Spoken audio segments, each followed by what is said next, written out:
Toyota idea city driving மேலே check பண்ணுறதுக்கு diesel full பண்ணியிருந்தோம். 14.7 லிட்டர் வந்து பார்த்திங்கன்னா பிடிச்சிருந்தது.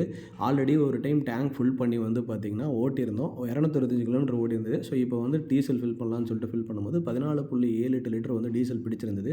ஸோ 225/14.78 லிட்டர் அப்படின்னு சொல்லிட்டு வகுக்கும்போது 17.92 கிலோமீட்டர் வந்து பார்த்திங்கன்னா நம்ம 1 லிட்டர் டீசலுக்கு வந்து சிட்டியில் வந்து மைலேஜாக கொடுத்துருக்குது.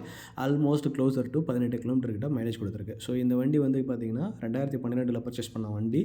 அண்டு வந்து பார்த்திங்கன்னா இது வந்து 4,47,000 கிலோமீட்டர் வந்து கிட்டத்தட்ட ஓடி இருக்குது. ஸோ இந்த வண்டி வந்து பார்த்திங்கன்னா இவ்வளோ கிலோமீட்டர் ஓடின பின்னாடியும் ப்ராப்பரான ஒரு மைலேஜ் 18 கிட்ட கொடுத்துட்ருக்கு. ஸோ இதுக்கு ஒரே ஒரு ரீசன் என்னென்னா டொயோட்டோட இன்ஜின் அண்டு வந்து கஸ்டமர் வெல் மெயின்டைன் ஷோரூமில் பண்ணிகிட்ருக்காரு. Proper service பண்ணிகிட்ருக்காரு. வண்டியில் வந்து கிளச் பிளேட் மட்டும் தான் மாற்றிருக்காங்க. இன்ஜின் இன்னும் ஓப்பன் பண்ணல. கியர் பாக்ஸ் எதுவுமே மாற்றலை. ஸோ வண்டி வந்து பார்த்திங்கன்னா இன்னும் பர்ஃபெக்டாக 18 கிலோமீட்டர் கஸ்டமருக்கு சிட்டிலையும் ஹைவேஸில் ஆல்மோஸ்ட் 21 to 22 கொடுக்குன்னு நினைக்கிறேன். Thank you friends.